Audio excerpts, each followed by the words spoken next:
ধরা পড়েছে নির্দেশদাতা মূল হোতা স্বরাষ্ট্রমন্ত্রী সালাউদ্দিন আহমদ। প্রয়াত রাষ্ট্রপতি জিয়াউর রহমান হত্যার নির্দেশ দিয়েছিলেন স্বরাষ্ট্রমন্ত্রী সালাউদ্দিন আহমদ, এমনটাই জানিয়েছেন পুলিশের ঢাকা উত্তরের শীর্ষ কর্মকর্তা মুশফিকুর রহমান। ৪৫ বছর ধরে পলাতক থাকা শহীদ রাষ্ট্রপতি জিয়াউর রহমানের হত্যাকারী অবসরপ্রাপ্ত মেজর মোহাম্মদ মোজাফফর হোসেনকে ৫ দিনের রিমান্ড দিয়েছেন আদালত। সকালে রংপুরের চিফ মেট্রোপলিটন ম্যাজিস্ট্রেট তৃতীয় আদালতের বিচারক এ আদেশ দেন। ৪৫ বছর পলাতক আত্মগোপনে ছিলেন সাবেক সেনা কর্মকর্তা মেজর মোজাফফর হোসেন। সাবেক রাষ্ট্রপতি জিয়াউর রহমান হত্যায় জড়িত মোজাফফরের গ্রেপ্তারের পর আবারও সামনে এসেছে ১৯৮১ সালের সেই রক্তাক্ত অধ্যায়। বিশ্লেষকরা বলছেন, জিয়াউর রহমান হত্যাকাণ্ডে জড়িতদের মধ্যে বেঁচে থাকা একমাত্র ব্যক্তি মোজাফফর হোসেন। দীর্ঘ বছর পর গ্রেপ্তার হওয়ায় তার কাছ থেকে পাওয়া যেতে পারে গুরুত্বপূর্ণ তথ্য। ইতিহাসের পাতায় লুকিয়ে থাকা এক রক্তক্ষয়ী অধ্যায় কি তবে শেষ পর্যন্ত উন্মোচিত হতে চলেছে? ৪৫ বছর ধরে যে রহস্যের গহীন অরণ্যে চাপা পড়েছিল এক রাষ্ট্রপতির হত্যাকাণ্ডের নেপথ্য কাহিনী, আজ তাকে নতুন মোড় নিচ্ছে।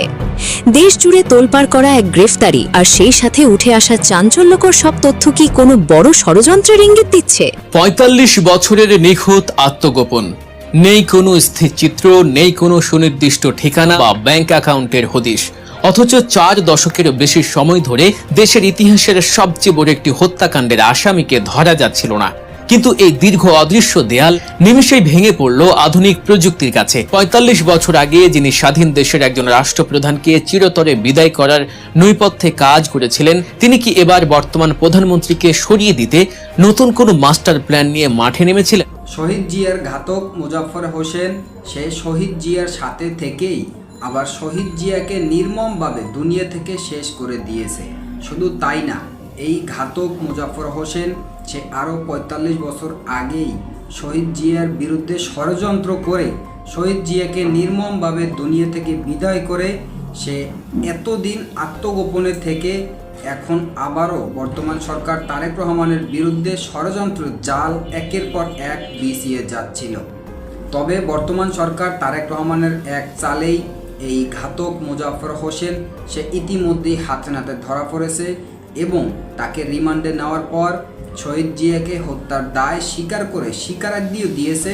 শহীদ জিয়াকে হত্যার পিছনে এই মোজাফফর হোসেনের হাত আছে এবং তার সাথেও সেনাবাহিনীর উচ্চতম কর্মকর্তারাও জড়িত আছে এই শহীদ জিয়ার হত্যাকাণ্ডের সাথে।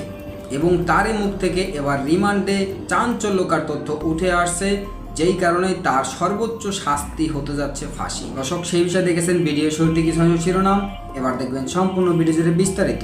দর্শক, এই বিষয়টা দেখার পূর্বে আপনাদের কাছে একটা অনুরোধ করব, আমাদের চ্যানেলে যারা নতুন আসছেন আমাদের চ্যানেলটি সাবস্ক্রাইব করে পাশে থাকা বেল আইকনটি বাজিয়ে দেবেন। দর্শক, চলুন এবার আমরা দেখব যে শহীদ জিয়ার হত্যাকারী মোজাফফর হোসেন তাকে রিমান্ডে নেওয়ার পর শহীদ জিয়াকে হত্যার দায় স্বীকার করে স্বীকারোক্তি দিয়েছে। এই শহীদ জিয়ার হত্যার সাথে অন্য সেনা কর্মকর্তারাও জড়িত আছে, এমনকি চাঞ্চল্যকর তথ্য উঠে আসছে মোজাফফর হোসেনের মুখ থেকে। আমরা এই বিষয়টা দেখব। এই বিষয়টা দেখার পূর্বে প্রথমে একটু দেখব যে শহীদ জিয়াকে যে মেরে ফেলার প্ল্যান করেছিল, এই প্ল্যান কিভাবে করেছিল এই মোজাফফর হোসেন এবং তাদের সাথে আরও কে কে জড়িত ছিল। আমরা এই বিষয়ে প্রথমে দেখে তারপর অন্য বিষয়টা দেখব। ধৈর্য ধরে একটা লাইক দিয়ে সম্পূর্ণ ভিডিও দেখতে থাকুন এবং আপনার মতামত কি আমাদের কমেন্টে লিখতে থাকুন।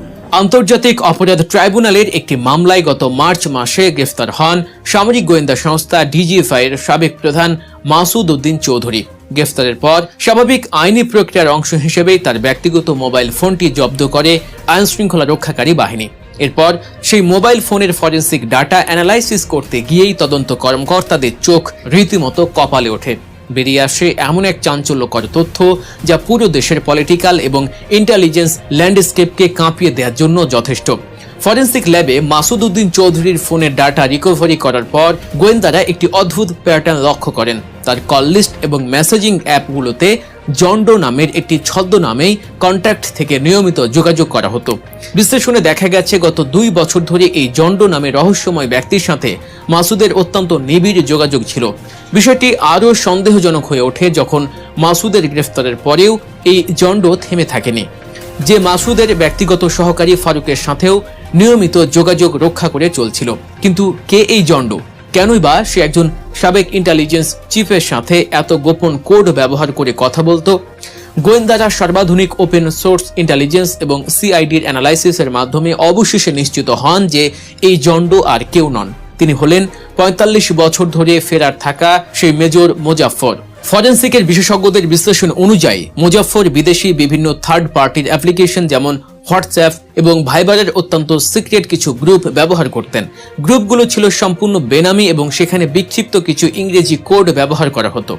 কিন্তু ডিজিটাল দুনিয়ায় অপরাধীরা যতই সতর্ক হোক না কেন, টেলিকম অপারেটরদের অ্যান্ডিং সাইট থেকে এক্সপোর্ট করা ডাটা কখনো মিথ্যা বলে না। এই কল ডাটা রেকর্ড বা সিডিআর এর মধ্যে কেবল ভয়েস কলই ছিল না, এর সাথে এসএমএস, কন্টেন্ট, ভৌগোলিক অবস্থান, বিটিএস টাওয়ারের সিগন্যাল এবং অফলাইন অনলাইন মুভমেন্ট অত্যন্ত পুঙ্খানুপুঙ্খভাবে উঠে আসে। আর এই সূত্র ধরেই সিআইডি খুঁজে পায় সেই মেজরের মেয়েকে, যিনি একটি টেলিকম কোম্পানিতে কর্মরত ছিলেন। তার মেয়েকে অনুসরণ করেই শেষ পর্যন্ত গোয়েন্দারা পৌঁছে যান মেজর মোজাফফরের গোপন আস্তানা পর্যন্ত। এই গ্রেফতারের ঐতিহাসিক গুরুত্ব বুঝতে হলে আমাদের ফিরে যেতে হবে 1981 সালের 30 মে।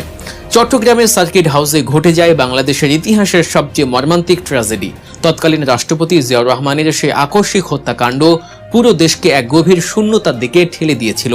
সেই কালো রাতে সার্কিট হাউসের রাষ্ট্রপতির খুব কাছেই অবস্থান করছিলেন এই মেজর মোজাফফর। তিনি ওই হত্যা মামলার 6 নম্বর আসামি ছিলেন, কিন্তু পরবর্তীতে সামরিক আদালতে বিচার প্রক্রিয়া শুরু হওয়ার ঠিক আগেই অত্যন্ত সুকৌশলে তিনি গায়েব হয়ে যান।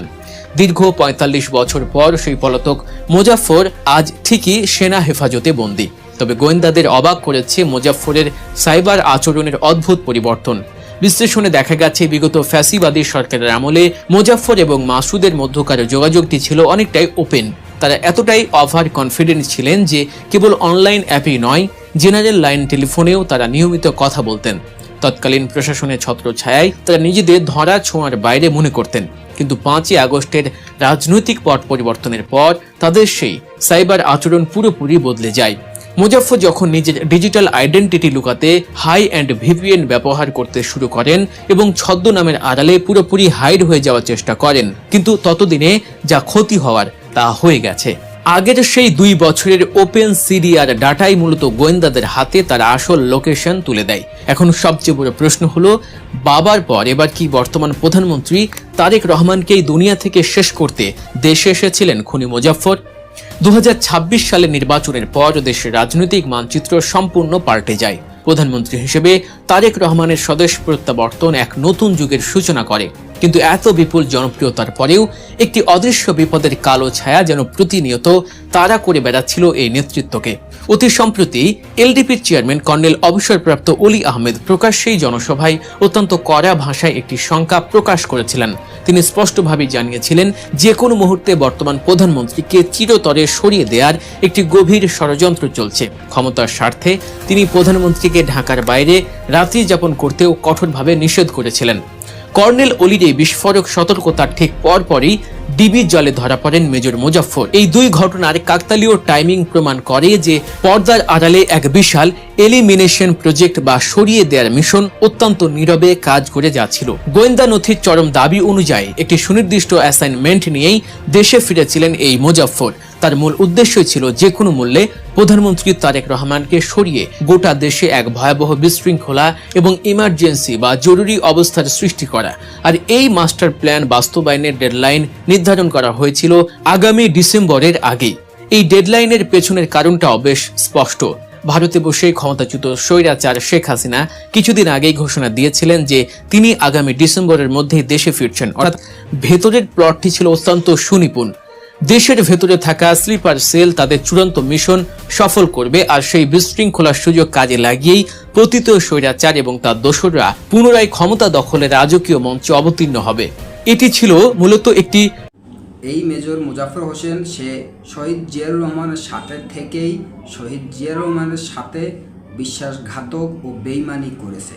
কারণ শহীদ জিয়াউর রহমান সে যখন চট্টগ্রাম সার্কিট হাউসে উপস্থিত ছিল তখনও কিন্তু এই মোজাফফর হোসেন সে শহীদ জিয়াউর রহমানকে ফোন দিয়ে বলেছিল যে কোনো চিন্তা নাই, আপনি বর্তমানে সব থেকে নিরাপদে আছেন।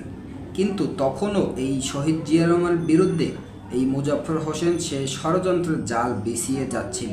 তবে শেষ পর্যন্ত শহীদ জিয়াউর রহমান এই মোজাফফর হোসেনের ষড়যন্ত্রের শিকার হয়েছে এরপরে এই মোজাফফর হোসেন সে আত্মগোপনে থেকে বর্তমান সরকার প্রধানমন্ত্রী তারেক রহমানের বিরুদ্ধেও একের পর এক ষড়যন্ত্র জাল বিছিয়ে যাচ্ছিল।